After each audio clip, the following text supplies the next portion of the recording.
Hey, Jason Spangler, the SanteeSwapper, back with another unboxing. This collection came to me from New York, and I confess I don't exactly remember what's in it. Sometimes when I've communicated with people, some time has passed between the time that we kind of make a deal and they email the stuff to me. And so this is really going to be a surprise for me. Hopefully when I open the box up, I'll have a little flashback and I'll kind of like, oh yeah, this is that collection that guy told me, blah, blah, blah. So we'll see.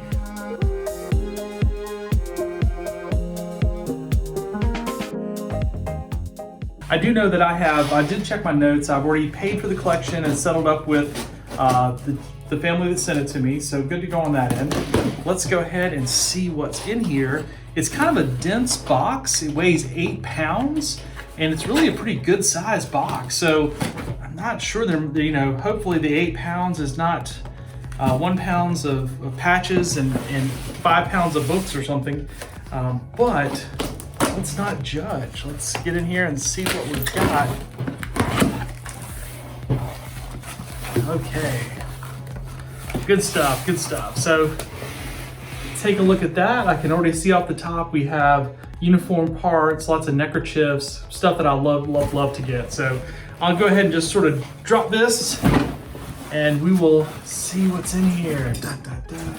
Okay. All right, so good stuff. Almost every collection that I've unboxed recently has included or the Arrow sashes. And here we have an Ordeal sash and a Brotherhood sash, so that kind of makes sense because that would be the natural progression. And then let's just take a look at the uniform, because the uniform will probably tell us quite a bit about this scout and where he did his scouting. All right, so looks like we have a Jamboree scout. So if I look here, just doing some identification, we have 1960 Jamboree patch. And then over here, we have a Scoutmaster patch. And so that silver on green is Scoutmaster. So this uniform would have been, I assume, would have been worn by the Scoutmaster. Now Troop 1 over here, that's a little unusual. Troop 1 would not have been a troop for Jamboree. Actually, Troop 1 would be typically associated with Wood Badge course. So that is kind of interesting to see. All right, set that to the side. Let's see what this guy is. All right, then another shirt here. It looks kind of like it progresses. Again, 1960 Jamboree, same troop number, and this is an Assistant Scoutmaster patch, the yellow on green, so we're kind of seeing the whole life there. This is really kind of a vintage pair of pants. These pants don't really match those uniforms because you can see here there's kind of this knicker style, which is older than those shirts. So, interesting. Have here a nice Explorer Garrison cap. That's 1950s design. Then we have some OA items. So Munsi Lodge, which is up there in New York. And then here's a Munsi Lodge flap and a Lodge 15 flap. This neckerchief, I don't know if you've seen my video where I talk about selling stuff to a costumer in Los Angeles. But it turns out there's going to be a Steven Spielberg movie coming out in 2022. And in that movie, the members of the troupe are going to wear red and black neckerchiefs. And she was able to source a bunch of these for me. It's just ironic how I still get them. But when I get them, I'm like, oh yeah, you could have been in a Hollywood movie, dude. But just bad timing for that.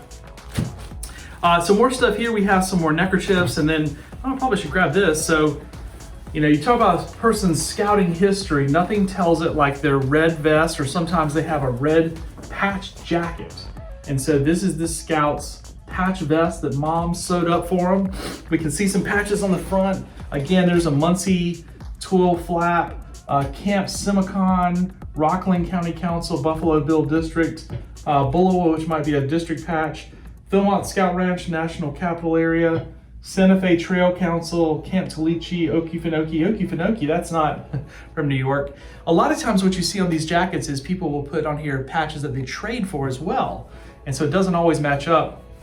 Rockland County Council, 79 could very well be the Jamboree troop number. Since we've seen Troop 1 was his natural troop number, that would match up if he was kind of going for that look here with the 1960 patch on there.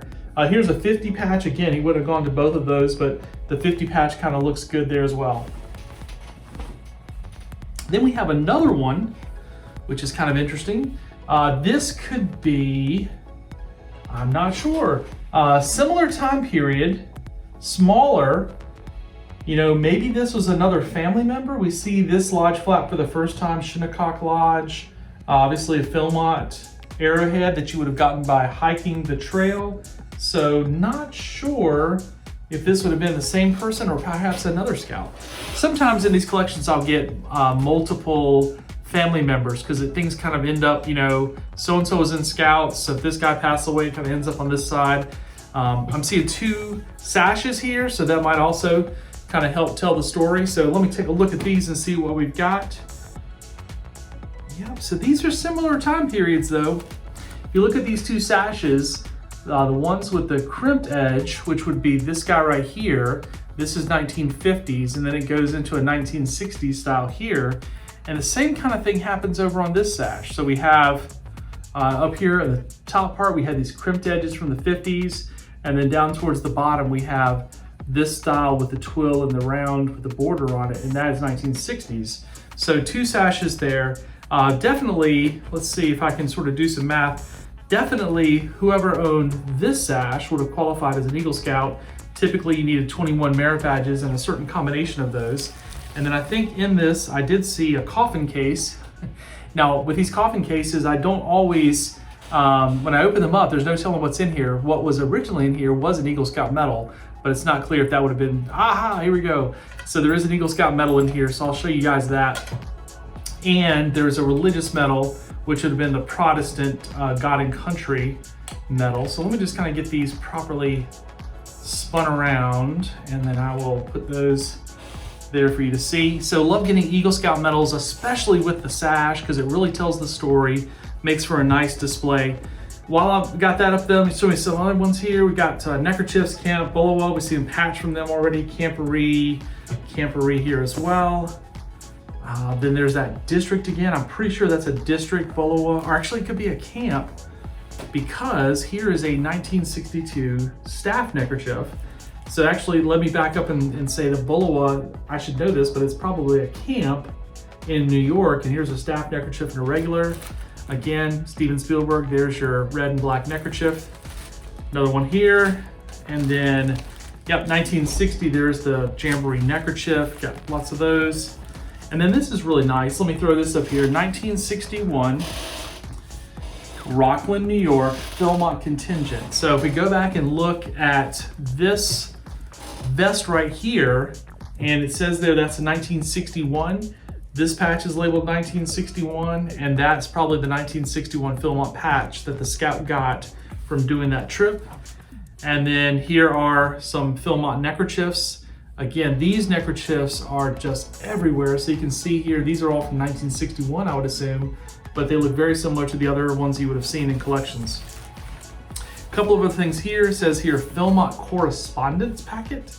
Never seen that before, but it looks like it's just a little bit of stationery, which is actually kind of nice. Somebody might appreciate that. And then I also have the guy's Eagle Scout. Just want to cover his name up here just to be polite. But there's this Eagle Scout certificate, which again, with the medal, with this, with the sash, with the uniform, it all kind of goes together to tell a great story.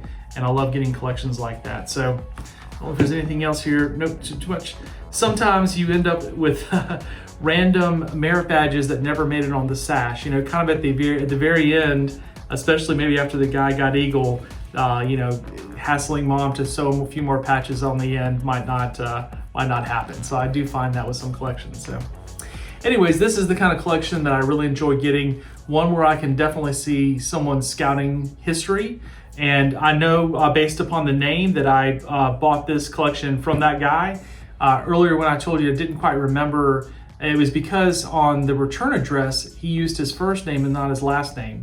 And so I remembered him by his last name and not his first name, which is pretty common. So it's all good. I'm happy to get this collection. I'll look forward to getting these items sorted and seeing if I can get them back out into the hands of some collectors in this hobby. Check out my website, scoutpatchcollectors.com. There I have videos, podcasts, my newsletter that I send out to collectors, all kinds of stuff going on. Again, Jason Spangler, the SanteeSwapper. Thanks for watching this video.